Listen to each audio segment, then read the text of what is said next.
Bonjour! Ouais. Bonjour! Bonjour. Aujourd'hui, on va vous montrer que c'est vraiment facile de faire du yogourt à la maison. Oui. Donc, on aime ça cuisiner ensemble et on va faire du yogourt, ce qui permet de passer du lait ou des fois, ben, on n'a pas besoin d'aller à l'épicerie parce qu'on peut avoir tout ce qu'on a à la maison pour pouvoir faire un bon yogourt. Et après ça, on peut l'aromatiser comme on veut avec du sirop d'érable ou de la confiture. Donc, ce que ça prend pour faire du yogourt, qu'est-ce que ça prend, Jeanne? Du lait. Ça prend du lait, ça prend de la culture, donc c'est des petits sachets de culture comme ça, ou ça peut prendre, ou vous pouvez prendre un fond de yogourt nature, à peu près une demi-tasse que vous avez déjà. Donc oui, pour faire du yogourt, ça prend du yogourt, mais en fait, Arnaud, lèche pas ça s'il te plaît. Mais avec la culture, là, donc c'est soit de la culture ou soit un ancien yogourt qu'on a dans le frigo. Je vais être obligée de te l'enlever. Merci. Arnaud, ça peut faire un dégât, s'il te plaît. Merci beaucoup. Donc, on a fait un petit dégât. C'est pas grave. On va le ramasser. Donc, pour faire du yogourt, ce qu'il faut faire, c'est apporter le lait à une température. Une certaine température. Ensuite, on redescend le lait à une autre température. Donc, on amène le lait à 180 degrés Fahrenheit et on redescend le lait à la température de 110 degrés Fahrenheit. Donc, pour ça, on a besoin de thermomètre à cuisson. Donc, ça, c'est un thermomètre à viande. Puis, ça fonctionne très bien. Puis, sinon, ça, c'est un thermomètre numérique. Ici, on peut s'en servir pour faire des bonbons. Maman, je sais pas quoi, je viens de la faire manger son bouchon. Ah, merci. C'est toi qui l'avais retrouvé? Oui. Génial. Fait que ça nous prend en fait la lecture le plus précis possible, donc numérique si on peut. Mais quoique c'est du yogourt, là, c'est pas de la confiserie là, comme des bonbons. C'est pas une science très très précise. Donc pour faire du yogourt, on a besoin d'environ 1 litre de lait, mais vous pouvez prendre un sac. T'sais, dans une poche, là, c'est à peu près 1 litre. 1 litre point 25, ça fait très bien. Donc, 1 litre de lait à laquelle on ajoute une demi-tasse de lait en poudre. Non, c'est moi. OK, les amours, je vais avoir besoin de quelqu'un qui ajoute une demi-tasse de lait en poudre. Ajoute. Est-ce qu'on le fait tout? Tu le vides tout. C'est toi qui l'as vidé, fait que c'est Jeanne qui va brasser. C'est moi qui va brasser. Approche-le de toi. Donc, moi, je prends du lait en C'est poudre. vraiment pas bon, maman. Ça sent la poudre de lait, oui, effectivement. Je prends du lait en poudre, là, il y en a de toutes sortes de marques, parce que ça va donner un yogourt qui est un peu plus ferme. Moi, j'aime le yogourt qui est plus ferme. Puis, ce qu'on peut faire aussi pour encore plus raffermir le yogourt, c'est de remplacer une tasse de lait par une tasse de crème. Donc, de la crème de table, 10-15%, ça peut être de la crème 35%.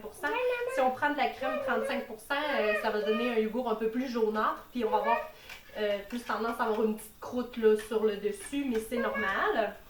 Oui, parfait, tu as très bien brassé. Donc, c'est important de bien brasser pour bien dissoudre le lait. La culture, on ne l'ajoute pas tout de suite parce que si on ajoutait la culture tout de suite, ce que ça ferait, c'est qu'en montant le lait à 180 degrés, on viendrait tuer les bactéries qui font en sorte que le lait se transforme en yogourt. Donc, ce qu'on fait, c'est qu'on l'ajoute dans une casserole. Mais je vous montrerai pas toutes les étapes jusqu'à la fin là, de ajouter la culture parce que ça va être trop long. Maman, c'est moi qui vais le verser. Oui, exactement. Verse-le dans notre chaudron tranquillement. C'est vraiment facile de faire du yogourt. Puis c'est facile aussi d'augmenter les quantités. Là, en ce moment, j'ai fait seulement une petite batch, donc seulement 1 litre point 25. Ça prend une demi-tasse de lait en poudre. Ça prend un sachet de culture. C'est moi qui vais le mettre. Oui, mais on ne le met pas tout de suite. Dans le fond, le sachet de culture, on le rajoute dans notre yogourt. Puis après ça, on se garde une demi-tasse pour produire notre prochain yogourt. Donc, ça ne prend pas un sachet de culture à chaque fois qu'on fait une batch de yogourt, dans le fond, parce qu'on peut, le même sachet va servir à faire du yogourt de la même batch qui va servir à faire du yogourt. Là.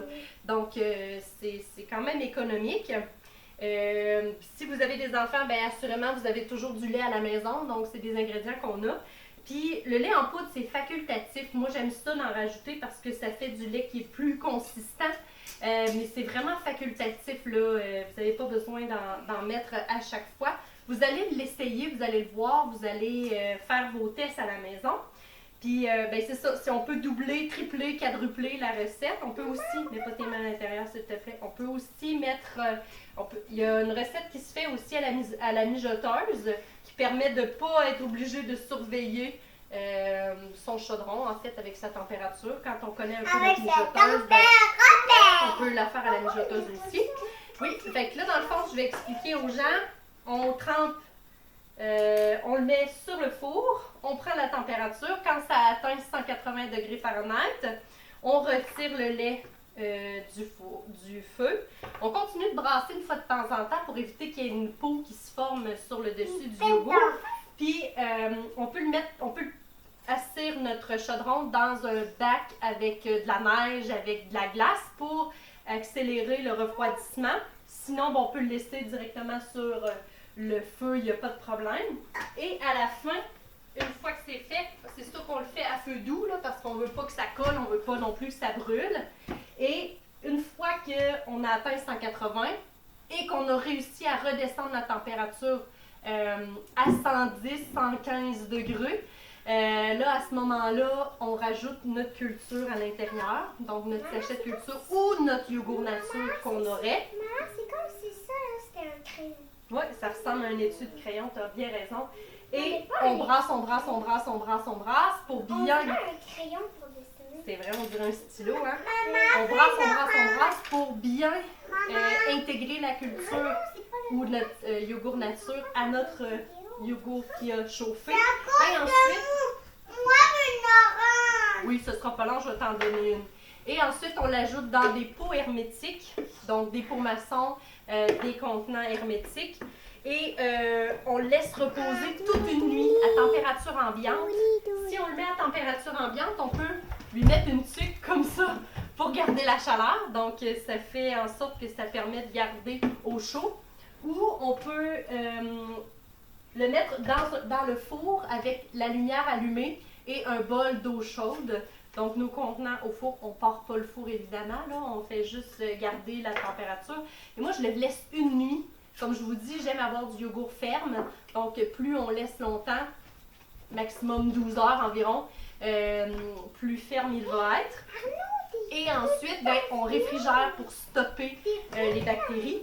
Puis ensuite, ben, ceux qui aiment le yogourt grec, ben, c'est facile. Vous prenez votre yogourt et vous le laissez égoutter dans un contenant, dans un coton de fromage dans un contenant. Et le lait égoutte. Dans le fond, le petit lait va se séparer. Là, c'est tout ça le petit lait? En tout cas, il va y avoir un petit liquide dans le fond là, qui va se séparer. Puis votre yogourt va être plus protéiné. Il va être plus... ça va faire du yogourt grec parce que vous allez l'avoir laissé égoutter pendant...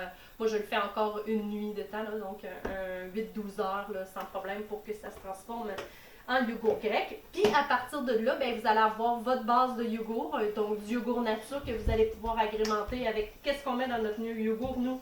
On met du sirop d'érable. Ah oui. On met du sirop d'érable et on met des graines de chia à l'intérieur parce qu'on adore ça. Donc, c'est tout. Si vous avez des questions, n'hésitez pas à m'écrire. Là, je vais pouvoir vous répondre. Puis, dans le fond, j'espère que ça va vous permettre de faire des petits changements dans votre vie. Ça permet aussi d'être plus écologique parce qu'on sauve les contenants en plastique. Puis, c'est le nez Arnaud qu'on a vu. Bon, ben, salut! Bye!